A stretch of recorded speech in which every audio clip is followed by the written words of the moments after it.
thought of what this person has that I would also like to have, and I understood why I disliked her. Don't we give our power when we dislike or hate somebody? No? Yes, we do, especially if you go and tell them. Then we do, yes, we do give our power away. But I was simply okay with hating her. I didn't mind. Yeah. But it's funny that after that, I didn't hate her anymore. I figured out what it was she had that I would have liked to have as well. I could tell you, she made money extremely easy. Very easy. And because she made money without working very easy, people were complaining of the way she worked. So I used that as an excuse. But that wasn't the excuse. That wasn't the reason. That was just the excuse. That I don't like the way you work. No, that wasn't it though. Really, it was that she made money without doing anything. That's what really bugged me. And when I admitted that to me, I understood why I hated her. I don't like her now, but I don't hate her anymore. Now I'm not wasting any energy on hating her. So if you don't read this book, I would totally recommend to think of the person you dislike and then think of what does this person have that I would like to have. That's it. And then that automatically stops you from hating them. And then you save energy for you. Not that it's wrong to hate. It's okay. Everything is God. Everything is God. Every emotion, every object. Everything is God. It's okay. Just hate. Go ahead. And stop it with all this love bullshit. It's just bullshit. There's a very good book. What is the purpose of being a human on earth? And there is a line in the book. One chapter finishes with, yes, God is love. Oh, excuse me. It's talking about the humans. And it's saying, yes, God is love. But now that you have mastered the opposite of love, you are ready to go beyond love. Earth is going to go beyond love once it finishes this game. We are going to take over the universe and take the universe to the next level. God stopped at love. I would say, how pathetic. But that's what she wanted to do. That's what she did. She's God. She can do whatever she wants. Yeah, she's God. You mentioned that. No more God, but goddess. Goddess. Well, yes, God's a woman. What can we do? It's just the way it is. How long has that been so? Well, I think God was always a woman. But when we were going into the male energy, I think it was about 3,500 years ago. If I'm not mistaken, I could be wrong, but I'm estimating it was about 3,500 years ago. We started going into the male energy, so we had to convince, men had to take their power from women. And to phrase it differently, men had to take power from women. So they convinced them that everything is male. And they also convinced them that they need men. It took a while, it took like 3 centuries. It didn't happen overnight. And that's when we stopped calling her goddess and started calling her God. And now we're going back into the emotional energy, which is feminine. We're going to be more feminine. Being more feminine doesn't mean we're going to be gay.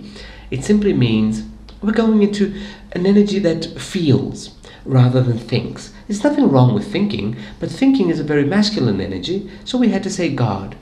And now we're going to go into a feeling energy, which is more feminine, so we're going to go back into the goddess. But this doesn't mean that it was wrong that we said God. It's just that God is a woman. What can I say? What can we do? It's just the way it is. So how do we save ourselves? First, we need to stop thinking that we need to be saved. Mm-hmm. That's the first key, the first knob on the door, the first door. And then love ourselves, so our vibration can be high. And so love. Love yourself. You mentioned love. Love yourself, not love others. Love yourself. Love yourself. There's a very good book, actually it's a string of books, Conversations with God. And God mentions in there, there is no love like loving yourself. No other love can beat that kind of love. Love yourself.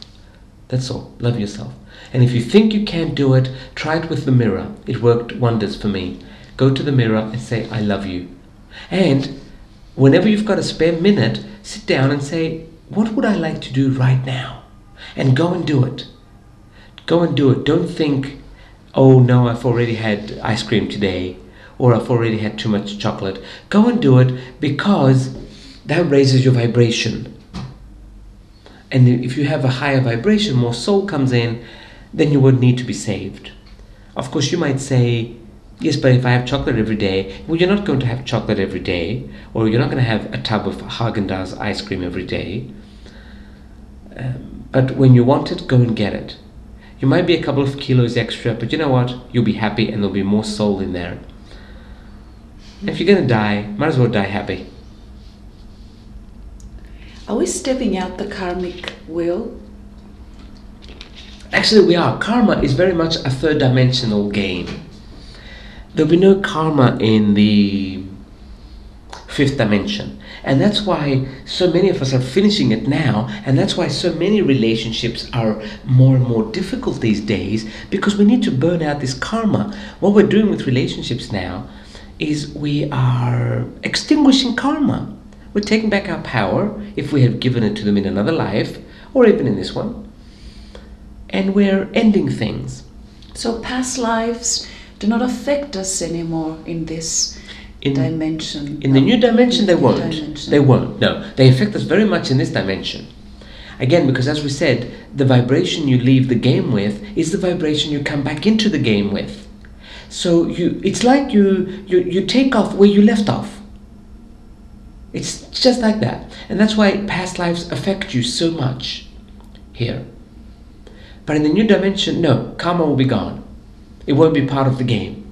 Not that it's bad. It's simply not part of the game, that's all. That's all. How can we motivate the Greeks, so we can get back to the Greeks and the opportunity that they've been given?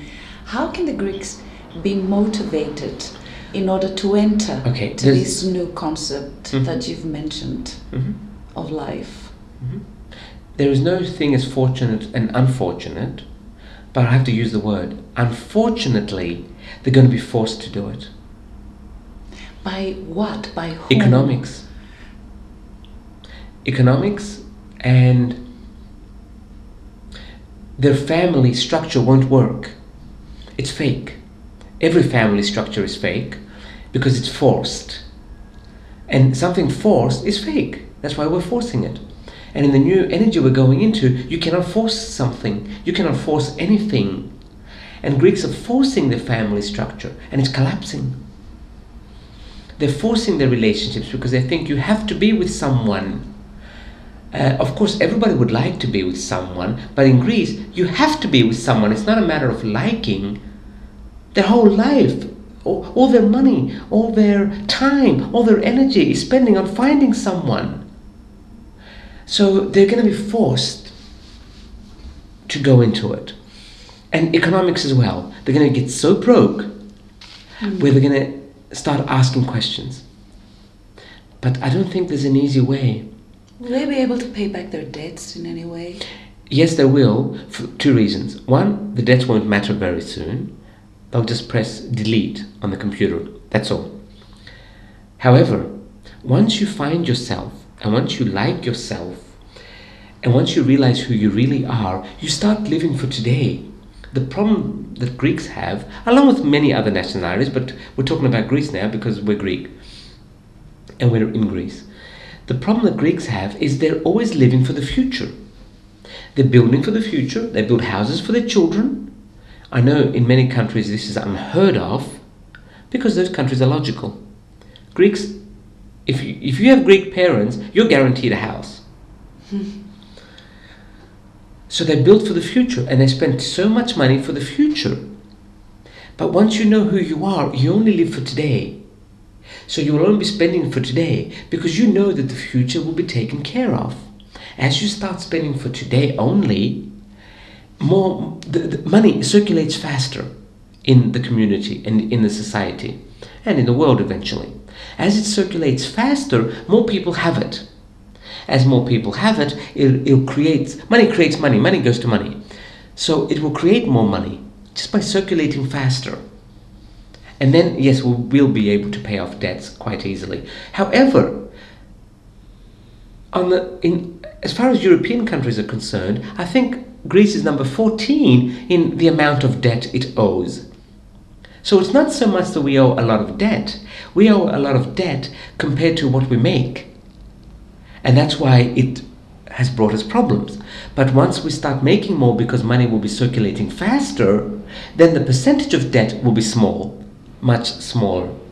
Greece's debt has caused a problem in Europe now because they had rules that you cannot owe, let's say, more than 100% of what you actually make per year. And Greece has gone to, 140%? And that's what the problem is. But once we start spending, money will circulate. Once money circulates, our economy will go up by a lot. So then the amount of money we owe will be low, quite low, much, much lower than what it is now. So there's many ways we could pay back. That's not what the problem is. Mm-hmm.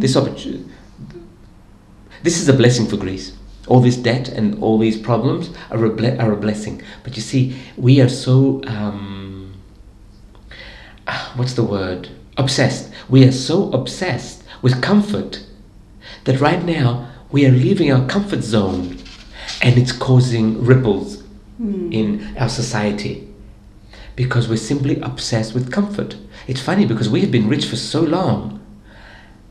It's not like our generation has seen war or hunger. Our parents did, and they instilled it in us. And because we needed our parents' approval, we took everything they had, except brains, which they didn't have. Because if they had brains, they wouldn't have children. You spoke of a new dimension, new systems, and you expressed that there will be no security because we are going to be living in a magical state of life. There will be no security in the fifth dimension like we know it today. Today we have to see security to believe it. We have to see it to feel it. This house is mine, therefore I feel secure. If the house isn't yours, you don't feel secure. In the next dimension that we're going into, we will automatically know that we are always secure because we are a soul. In one seminar, I was given a channeling that said, when the soul left the source, it was told that it was safe no matter what it did or where it went. And this is what gave the soul the freedom to just keep expressing, because it knew that no matter what I do, I'm safe. I was told that by Creator, so it must be true. And this is what gives souls the balls to come to Earth, because you do need balls to come to Earth. Earth is not in an easy place. It's a very difficult university.